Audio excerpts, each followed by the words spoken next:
If your approvals, assets, context, and tasks all live in different places, you need a marketing ops intervention.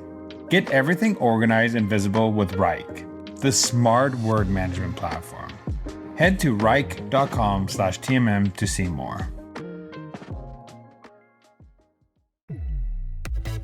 Welcome to the Marketing Millennials, the No BS Marketing Podcast. I'm Daniel Murray, and join me for unfiltered conversations with the brains behind marketing's coolest companies. The one request I tell our guests, stories or it didn't happen. Get ready to turn the up. Welcome back to another episode of the Marketing Millennials. Today I have Tory Pachis, the CMO and EVP of Amica Insurance. Excited to chat today. Tory has been in the insurance game for a while, and I'm excited to pick his brain. And they've been doing some cool sports marketing thing. And I'm on a sports marketing kick right now with some of my guests, so I'm excited to talk about sports marketing. But I want to give you a chance to introduce yourself. Like, how did you get into marketing, the insurance industry, and then we'll get into the combo today. Yeah, thanks, Daniel. It's great to be here. And, as a Gen Xer, I'm excited to be invited to a millennial podcast. Thanks for having me. My name is Tory Pachis. As you said, I'm the Chief Marketing and Growth Officer here at Amica Insurance. I'm approaching my 6-year anniversary here at the company, but a total of 27 years in the insurance industry, having worked at fine companies like Travelers Insurance and Hanover Insurance as well. Started my career in the late 90s, graduating from University of Connecticut, go Huskies. And I wanted to be a journalist. I feel bad for you though, because you lost the national championship, but that's well, at least we got there, and we've got five more that we can relish. But so went back to grad school at UConn and studied marketing communications, and was fortunate enough to be accepted into a leadership development program at Travelers, where really a 27-year career all started.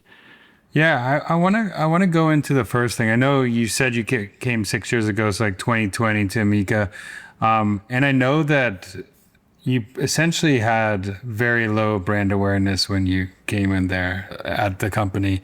Could you walk me through like what are some things you thought about to put Amica on the map and start building the brand presence?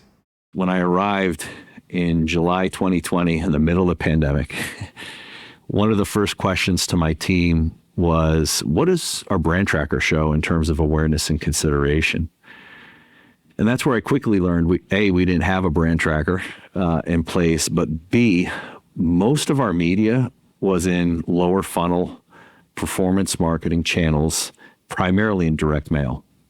We were virtually a direct mail only company. And when I told many of my friends in the industry that I was joining Amica, they called me the mailman for the first 6 months that I came here, because of the amount of mail and how dependent we were on that channel. And I will say direct mail is still an important channel for us and for the category, but it was really important that we balanced out, the performance marketing channels with brand building. So we quickly stood up a brand tracker, and that's where we learned that our unaided awareness was about 2% countrywide.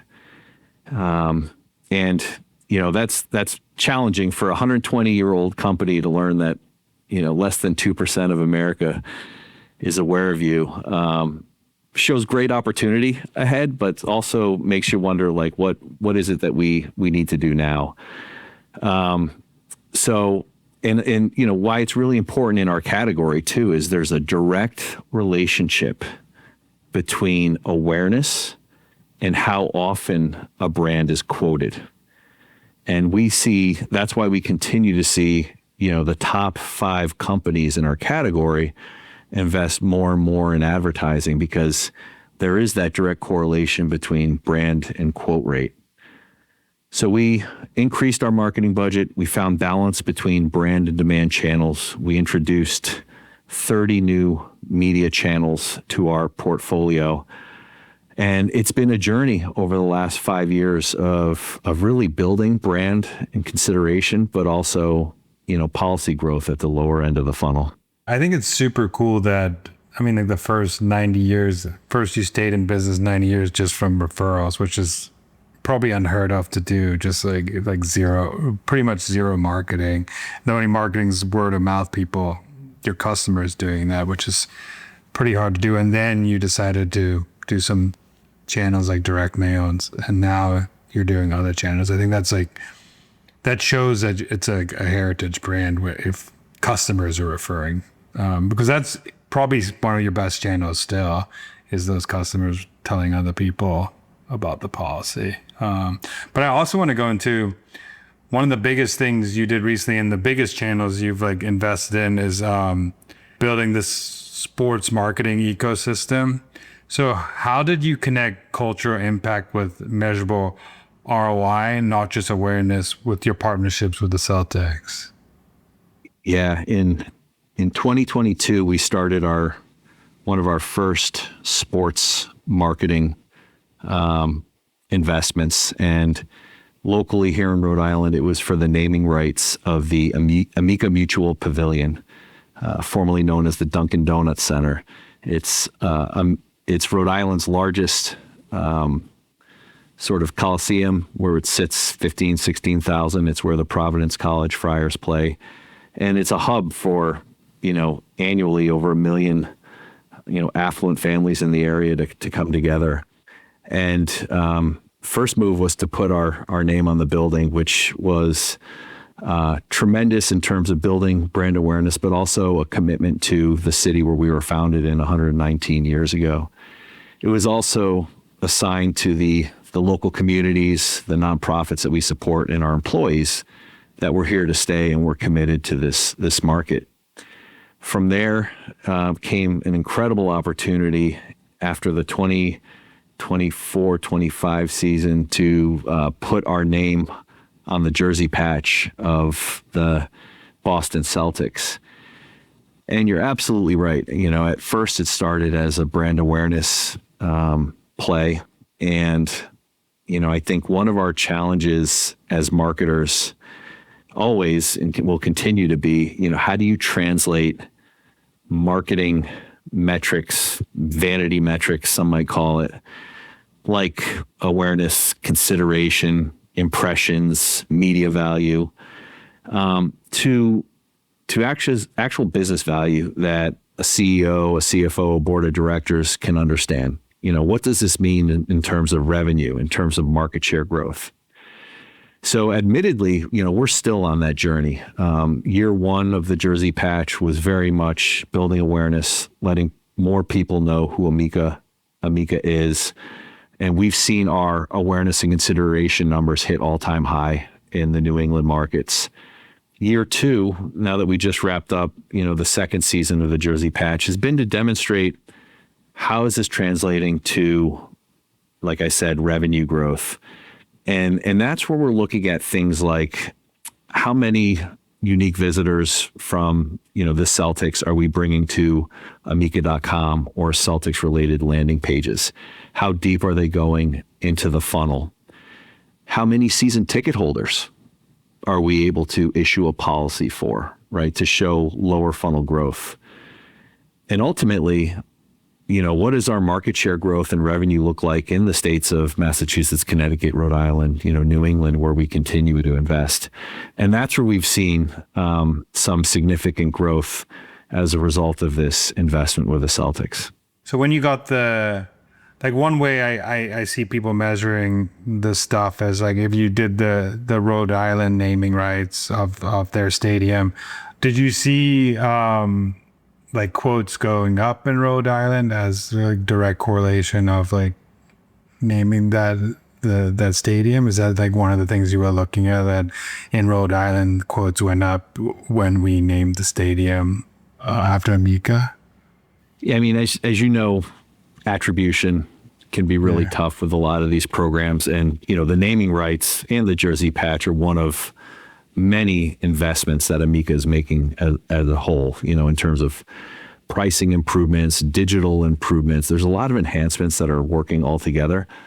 But what I can tell you is, when you start to see a pre-post impact on upper funnel metrics like awareness, consideration, when you start to see a measurable difference in brand attributes, like how your brand is perceived, and then you start to see it translate into incremental policy growth and revenue growth, you can certainly point to these brand investments as having a big impact in, lower funnel sales and revenue.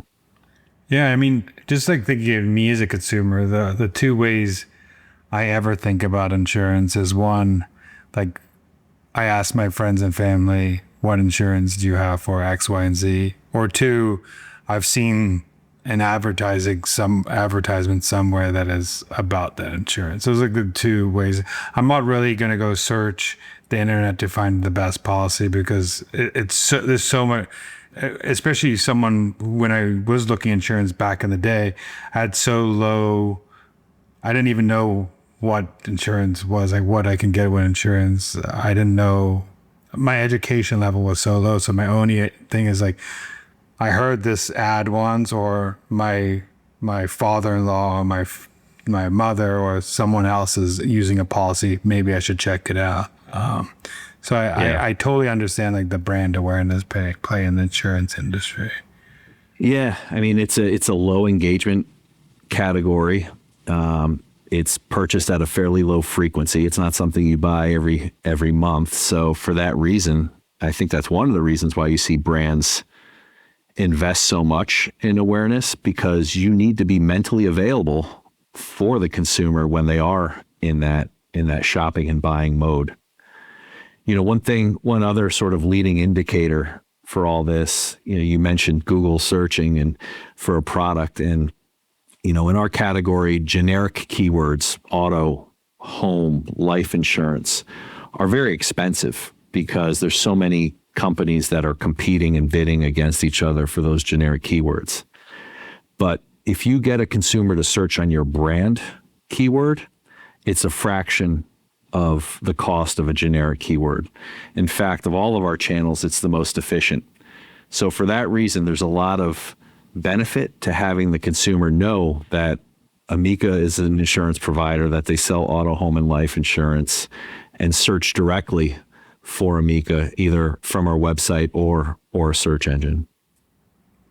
And I one question I have too is, I know you're balancing that 100+ year heritage, and now there's like a pretty new generation of consumers out there. So how like the partnership with a sports obsessed, say like Boston, shape how you for both long time and next gen audiences? Like how does you balance both those audiences with that partnership? Yeah, I think, one of the reasons why we partnered with the Celtics was much more than just building awareness and consideration. One of our other business objectives was to connect with a younger consumer and a younger audience, specifically in the New England market. Our average customer tenure years ago was about 65 years old, which is great. It's probably one of the reasons why we relied so heavily on direct mail as an acquisition channel. But one of our objectives is how do you connect with a younger consumer, which allows you to build, lifetime value over a longer span. So for that reason, you think of the NBA, you think of sports. Half of the NBA audience is under the age of 35. It's one of the fastest growing sports, and allows you to do more sort of creative, emotive storytelling, and connect with the players and tell their stories as well. I think young people are interested in brands, for what's the greater purpose behind it? What does this brand stand for? When I purchase from this company, what does it mean for me? And one of our driving forces behind the Celtics partnership was what we can do in the community as well, more purpose-driven marketing and storytelling. we had a saying as a team when we launched this that we want this patch to be more than just sports page news. We want it to be front page news. So I'll give you one example of that. We quickly partnered with the Boston Celtics Shamrock Foundation, which is their nonprofit. And we connected the Amica Companies Foundation, which is our nonprofit. And they educated us on one of the biggest needs in the New England community in the greater Boston, Providence area, which is early childhood education. That there's a lack of seats for young people. It's expensive. And, there aren't enough teachers or facilities for these young people, and how the ages of essentially 0 to 5 are some of the most important years of a human's development and can be very predictive of future success. So we are partnering and contributing $2.5 million from the Amica Companies Foundation. They're matching that at $2.5 million for a total of $5 million to build childhood early education centers in the greater Boston and Providence area. We just broke ground on one in the Manton Heights area of Providence. We're starting to do grants for teachers as well. And again, this is how we extend beyond the patch into more community and purpose-driven marketing. We also use, because we don't have agents as distribution, we use any hospitality opportunity to involve our nonprofits. So Make-A-Wish, has been involved in other nonprofits in the area where they get to meet players or sit courtside for a game or do the game ball delivery. And that's gone a long way to really telling the Amica story and what we stand for while borrowing the equity from, the Boston Celtics. Nobody designs bad marketing ops on purpose. You just wake up 2 years in and all your approvals are on email, your assets are in 3 apps, your Slack is a maze, and your Mondays are like one long status meeting. Rike is how you dig yourself out. It's a smart work management platform with visual collaboration, AI that catches deadline risks before they even happen, and the structure to let you focus on the real work. Integrates with everything, aligns everyone. Used by teams at Lyft, Ogilvy, and NVIDIA. Go to Rike.com/TMM to see how.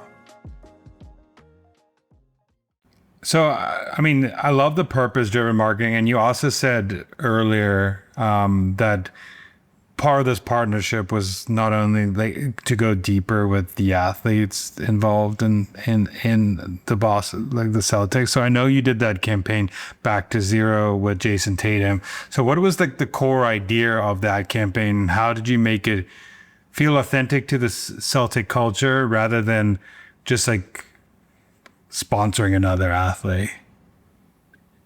Yeah, I think one of the mistakes that brands make is, just the standard logo slap on a jersey or in the stadium or on an advertisement and assuming that's going to get you, the results that you're looking for. And it was very important for us day one that we really connect our brand values and our approach to emotive storytelling in our creative, which, by the way, is very different from what you see in the insurance category, which is anchored to humor as a vehicle. We made a conscious decision that we're gonna go the opposite way and really focus on humanity, empathy, and the customer centricity that we're known for as a company. We signed on with Jason Tatum as separately in a separate deal to the Boston Celtics jersey patch. And one of the reasons for that is we thought we could do a little bit more storytelling with a player's following and authority and endorsement behind it. The NBA also has rules around how you can talk about your sponsorship with the Celtics. We're confined to a 150-mile radius around TD Garden where they play their games. That's why most of our Celtics-related advertising airs on NBC Sports Boston, which is in that regional area. However, if you sign with a player, you can advertise nationally or internationally because it's a separate agreement with that player. And that's one of the reasons why we also partnered with Jason. we did a lot of research on Jason. We got to know him, his values, his approach to the game, how he thinks about legacy and responsibility, and we saw alignment with Amica's values as well. Back to Zero is a campaign, and I don't know if you know this, Daniel, but today, I don't know when this will air, but today is May 12th. And the reason why that's significant is 1 year ago to this day, Jason tore his Achilles in I think it was game 4 of the Eastern Conference semifinals in Madison Square Garden to the day. And I remember that night watching the game with the team in New York City, and the next day thinking to ourselves, oh my God, our brand partner is out, for the foreseeable future. What do we do? And that's when we quickly huddled with our advertising agency and realized, hang on a minute, this is an opportunity to tell a story or be part of a comeback. And that's what insurance is, right? Insurance steps in and helps people when they've suffered a setback. And we worked with Jason and his agency and his team on being part of that story. So Back to Zero is significant because he wears the number 0, and it's also symbolic of starting from scratch after you've had a loss. And we recorded that campaign, over the span of 300 days in his comeback journey, his remarkable comeback journey, in less than 9 months. And, another aspect to the storytelling was it's not just the athlete that's part of a comeback, it's the team behind him or her that's part of that comeback as well. So we did a lot of content with his mother, who's a big part of his life, with his trainer who helped him, get back on the court, even with his barber that he's had since childhood, because they were all part of the network and small team behind his comeback. And we saw so much alignment between Jason's story and what Amica does when our policyholders also have a setback. We're part of their team when their house burns down or when they have a car accident, and we help them get back to zero as well. The campaign, as I'm sure many saw, especially in the Boston area, we had out-of-home advertisements that really launched the week where he announced he was coming back. When he did confirm he was going to play on that game on Friday in early March, all of the out-of-home transitioned to a countdown clock to when he would take the court. We partnered with the Celtics to put T-shirts on every seat in the stadium, Back to Zero. We created a television advertising campaign. Every employee at Amica received a T-shirt, and they were encouraged through social to show their own zeros in different ways. And so it was really like one of our first brand activations, and an incredible way to align employees, communities, and the Celtics as well. Yeah, I think that, I love how the two things that I love one thing about like partnerships is like the alignment of values, which I think that's like one of the most important things is like, does that athlete, does that team align with the values of my organization? And then 2, I think where people don't go as deep is that storytelling aspect of you have to align your story with their story and tell it in a way that's vulnerable, authentic, and then bringing in all the, like you said, bringing in all that their community. I think those two things are very important. But I also know you've said this in the past, but like a lot of things, especially in like the insurance industry, are measured on goosebumps before they're measured on data. So how do you, for the marketers out there who are like, oh no, like how do you go to your like CFO or to like a leader and say like, hey, we need to measure this on like goosebumps first before we measure like the data of it?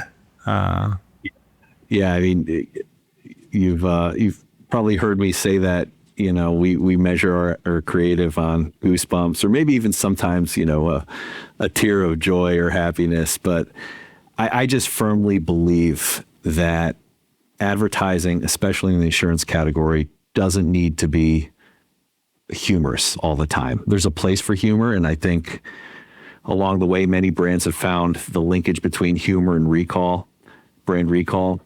But I also believe that there's something to just being authentic to who you are as a brand and not trying to be something that you're not. One of the first moves I made as CMO here was we took price messaging out of our advertising completely, because we are not the cheapest on the street. The level of service and white glove claim service we provide comes with a more premium price. And I think, your message externally has to align with the value proposition that's core to you. A lot of our advertising starts with the premise of, does it make you feel something? And I think in a way, I'm a big fan of behavioral economics and psychology. And I think in a way that's how you can connect with the system one, thinking of many people. And when you're a challenger brand like us, it helps you stand out in a sea of sameness. So how do you go to the CFO and convince them of that? I'm still learning along the way of how to do that. But, for me, my approach has always been to sort of create that burning platform, to show here's where we are today, benchmarked against the industry, starting with some of those awareness numbers 5 years ago. Here's the linkage between brand investments and sales and revenue growth. And here's how we estimate, a return on investment for you. You got to think like a CFO too, right? They're trying to judge, where can my capital, deliver a better return. And if they can put it in the market and deliver net investment income in one area, you have to show how an investment in marketing can outperform and help you become a good financial investment as well. So yeah, we take great pride in our advertising. We've got a fantastic ad agency called Mother out in Brooklyn. And we chose them for that reason, because we believe their creative storytelling is really unique and emotive in nature. And it's done well for us. Our brand platform, empathy is our best policy, has not only done a good job of carving out some unique space in the category externally, but it's been sort of a rallying cry for our employees as well. What I know we haven't, we touched on at the beginning that you said, when you first arrived, it was around like 2% awareness. Yeah. What are you at today, as since you've been launching all these brand awareness, you've done all these media talents. How is that number scaled up? I will tell you, the number I first shared, 2%, was unaided awareness. Our total awareness now is over 70%. In amazing. Our target markets. Consideration is a high, over 40% as well. You're talking about a brand that only policyholders knew of, to now, more consumers are aware of Amica and considering us. And, I think we're just getting started in our journey. There's so many investments we're making in artificial intelligence. I'm kind of surprised those two letters, AI, haven't come up yet. In digital, we're making, investments, and we're going to continue in brand. And that's where I think, we're going to start to see the impact of these investments over the next few years. Yeah, I was actually going to ask you the question earlier, because we talked about a little bit of how, some people hear about top of mind awareness, but I do think now, that AI has come in the picture, people are probably using it as more of a research partner to find insurance. So how are you what are some things you're doing to make sure you show up in the chat bots, the LLMs that Amica is one of those brands mentioned when they say I'm looking for car insurance in Rhode Island, or I'm auto insurance in Rhode Island. How do you show up in that? Yeah, we're starting to see the impact of LLMs on our site visits, and that's another area that we're investing quite a bit in. It's starting with a complete website redesign to make sure the sort of architecture is in the right place, that we have the right tools to measure, LLM traffic from human traffic, that we have a content strategy that makes sense and is aligned what the LLMs are searching on. So there's a lot of efforts underway right now to help us. We haven't seen a huge decline in web traffic, at least not as much as what I hear from maybe some other companies. I think one other unique thing about Amica, because we have so much customer loyalty and advocacy, it's not uncommon to go to Reddit or Trustpilot and see organic consumer stories and reviews in a very positive nature about our company. And as you know, the LLMs really favor that user-generated, authentic content. And it's allowed us to sort of punch above our weight, given how dependent LLM search is on Reddit, Trustpilot, and even YouTube. So, we're going to continue leveraging that user-generated content and our customer advocacy as a factor in helping us prepare for the future as well. Well, I'll just tell you one thing. I mean, during this call, I searched like best car insurance in Rhode Island and Boston, and number one was Amica recommended. So that's a good sign that those two partnerships are working very well. So the number one on chat, which is pretty cool. And then they said exactly what you said, like Amica is the best for customer service, best for home and auto bundling. And in Boston, it's number one, which is cool to see as well.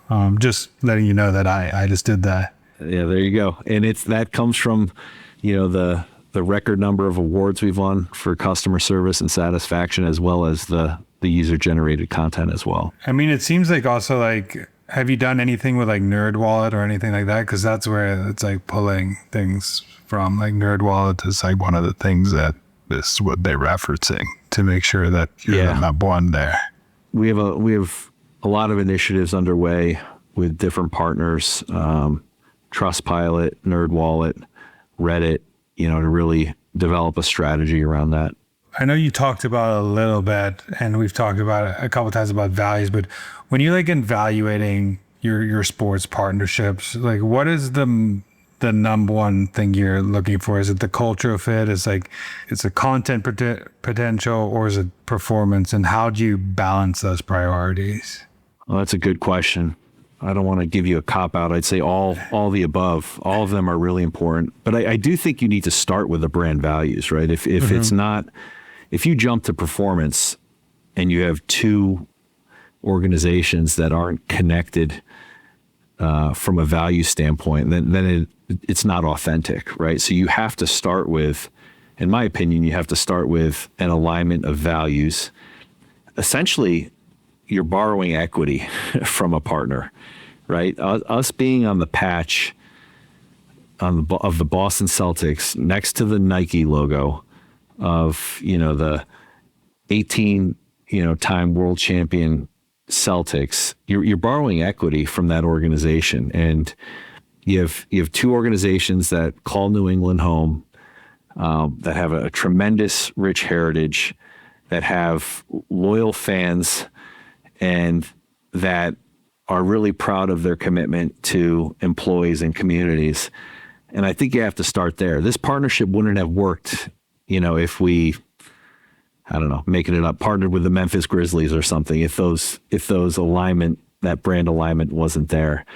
But you start with that, the values, and then that gives you permission, to work lower funnel, do the storytelling, the authentic storytelling, and even get into the lower funnel performance marketing side of it.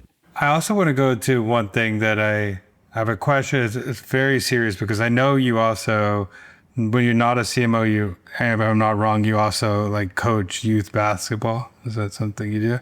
I want to know how do you think about coaching a team, like a youth basketball team, with how you think about building a marketing team? Like, what are the similarities of both those? Oh, there's so many similarities there. So I've been blessed to coach. I have 4 children, so I've coached them from small 5-year-olds to AAU basketball most recently, and I think at the end of the day, CMOs are coaches, right? And you're finding the right players to put in on the court or on your team, your marketing team. And they each serve, a purpose or have a skill, but it's how that team comes together to perform that really helps you, meet your OKRs or your targets. I think a lot of I kind of see our team and our brand as an underdog in a very competitive category that spent almost $14 billion in advertising last year. And we operate with a bit of a chip on our shoulder, but we've got a strong team of really smart players that get along and understand their role. As a coach, you got to put the right players on the court and set the right targets and vision and let the team go execute. We run our team through, the objectives and key results framework. We have 6 OKRs that are intended to have some healthy tension between them, but that's our scoreboard. And that's what we come back to every month to see whether we're making progress on that score. So yeah, ton of similarities between the two. I honestly believe like one of the most powerful forces in sports and in marketing is being underestimated. I feel like that you said the chip on your shoulder, but I think it's such an underrated force in like knowing like you're the underdog, you're underestimated. And I know you did that with your comeback story, but it's just like with Jason Tatum, but that fire that it builds with that being underestimated. Because when you're like number one, it's hard to like have so much of a chip. I mean, you have that cockiness, but not the chip on your shoulder. Like, I need to like fight all the time to get like be known, be seen. So what does it look like to be like the term modern relevance look like for Amica over the next few years? Like, I know you've earned it in like markets like Boston now, Rhode Island, but what does like the next few years look like when it comes to your path? I think a lot of it is, continuing to execute on the strategy that we've built. But, I think for us, it's very important that we stay true to the legacy of this company and the rich history and the loyal customer base that got us to this point, but also build an Amica for the next 119 years. And, we have to find ways to continue to bridge the gap, to tell our story to younger, more diverse audiences, while still staying true to our core. One of my favorite CMOs that I follow quite a bit outside of our industry is Chris Davis at New Balance. And there's so many similarities between New Balance and Amica. New England private companies, I think they're 120 years old, so we're almost founded a year apart. But he talks about New Balance is it's not a heritage brand, it's a brand with heritage. And I love that saying because I think of the same way as Amica, where don't want us to be thought of as an old stodgy heritage brand, but take great pride in the heritage that we have and continue to tell that story for the future. I also think just the way technology, automation, AI, digital is evolving, we need to continue to, invest in those areas and think about telling our stories in more modern channels and in different ways to not only humans, but the robots that are going to be powering the future of marketing as well. And maybe the last point is, while we are, New England focused today, we are a national direct writer, and it's important for us to, in the future, find other markets, to diversify our portfolio and tell our story in a much broader way. So we've got a good strategy, but I'm really excited for what the future holds. Yeah, I think one of the most swaggy credibility thing you can own is like saying that you've been around since like 1907. I think that's like nobody, if you haven't been around, like that long. You can't say that. That's like a big differentiator. You can't say that. As long as like you can try make something up, but that's like one thing where you can't go buy that as social proof. Like that's like social proof that already exists. So I think it's like a cool thing to like use it. I like the way you framed heritage, but like when I see brands that say like been around since like 1907, like if they've been around that long, that means they have to be good because you're doing something right. Lastly, I want to ask you and ask everybody on this podcast, what's a marketing hill you would die on? Ooh, a marketing hill I would die on. Well, there's a lot of them, but I'll give you off the top of my head. Can I give you two that are somewhat related to creative? I'm going to go the creative route, and I've mentioned this a couple times in our conversation, but I think that there's more to insurance advertising than humor, and that there's a place for a deeper, emotive storytelling approach to creative in the insurance category. And alongside with that, this is a mantra that I use with my team all the time in our creative messaging, that the consumer is always the hero. The consumer is the protagonist, and our brand is not the hero. It's there to help them, guide them in overcoming a problem or achieving their objectives. And that's something I stole from one of my favorite books is Donald Miller's Building a Story Brand.